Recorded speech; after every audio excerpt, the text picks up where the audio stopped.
നടാൻ പോകുന്ന അടീനിയൻ തൈകളാണ്. ഞാനിത് ഓൺലൈനായിട്ട് വരുത്തിയതാണേ. 5 തൈകളുണ്ട്.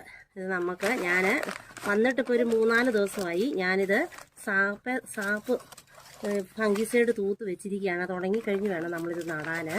2 ദിവസം മുന്നേ ഞാൻ സാപ്പ് തൂത്ത് തണലത്ത് വെച്ചതാണ്.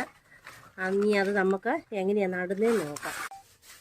അപ്പം നമ്മൾ ഈ അടീനിയൻ തൈ നടാൻ വേണ്ടി ഞാൻ ഇച്ചിരി വളമെല്ലാം ചെയ്ത് വെച്ചിട്ടുണ്ട്. അതായത് മണൽ എനിക്ക് ഇപ്പോൾ ആറ്റുമണലാണ് നല്ലത്. അങ്ങനെയുള്ളവർ അങ്ങനെ എടുക്കണം. ഞാനിപ്പോൾ ഈ മുറ്റത്തെ മണൽ വാരിയെടുത്താൽ കുറച്ച് ചേരി കിടന്നത്. പിന്നെ ചാണകപ്പൊടി, എല്ലുപൊടി, പിന്നെ ഇത് കൂട്ട് കരിക്കട്ടയുള്ളവർ അത് ഇച്ചിരി ഇടുന്ന നല്ലതാണ്. അടിവശത്ത് ഓട് ഇട്ടതിന് ശേഷം ഇങ്ങനെ പൊടികളല്ല, എല്ലുപൊടി, പിന്നെ മണലും മണ്ണും, പിന്നെ ഇച്ചിരി കമ്പോസ്റ്റ് ഞാൻ ചേർത്തിട്ടുണ്ട്. അതായത് കോക്കോപീറ്റ്, പെർലൈറ്റും കോക്കോപീറ്റും കൂടെ മിക്സ് ആക്കിയിട്ട് ചേർത്ത് അത്രയും ചെയ്ത് ഞാൻ റെഡിയാക്കി വെച്ചതാണ്. അപ്പം ഞാൻ നിങ്ങളെ സന്ധ്യയായി ഇരുട്ടാകാൻ തുടങ്ങി. ഞാൻ ഒരെണ്ണം നടന്ന് നിങ്ങളെ കാണിക്കാം. അപ്പം ആദ്യം നമുക്ക് ഓട് കഷ്ണം 2 കൂടണം. വെള്ളം കെട്ടി നിൽക്കാൻ പാടില്ല. അടീനിയൻ തൈക്ക് നമ്മൾ വാർന്നു പോകണം. വെള്ളം വാർന്നു പോയില്ലേൽ ഇതിൻ്റെ കോടച്ച് ചീഞ്ഞു പോകും.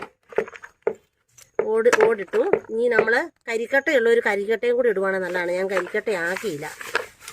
ഇപ്പം ഈ മണലായതുകൊണ്ട് കട്ട പിടിക്കാതിരുന്നോളൂ മണ്ണെന്ന് ഓർക്കുന്നു ഞാൻ.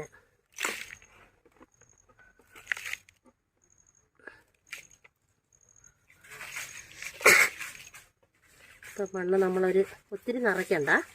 നമ്മൾ ഇത്രയും നിറച്ച് കഴിഞ്ഞേച്ച് നമ്മൾ ആ കോടച്ചിൻ്റെ ഭാഗം നമ്മൾ പൊങ്ങി നിന്നോണം. ഈ ഫംഗിസൈഡ് ഞാൻ തൂത്തതാണേ. ഒരു കുറച്ച് മുകളിലായിട്ട് ഇത് പൊങ്ങി നിന്നോണം. ആ രീതി വേണം നമ്മളിത് നടാൻ. ആ വേര് മാത്രമേ അടിയിലോട്ടാകാവുള്ളൂ. ഈ വണ്ണം കൂടിയ ഭാഗം ഇങ്ങനെ തന്നെ നിൽക്കണം. ഇനിയിപ്പോൾ എനിക്ക് തന്നപ്പോൾ ഇലകളൊന്നും ഇല്ലായിരുന്നു. ഇനിയിപ്പോൾ അത് നമ്മൾ ഇടയ്ക്ക് നനവ് കൊടുക്കണം. നനവെന്ന് പറഞ്ഞാൽ നമ്മൾ ഇങ്ങനെ തൊട്ട് നോക്കുമ്പോൾ നനവ് ഒട്ടും ഇല്ലെങ്കിൽ നമ്മൾ കുറേശ്ശെ വെള്ളം ഒഴിച്ചു കൊടുത്താൽ മതി. ഒത്തിരി വെള്ളം വേണ്ട.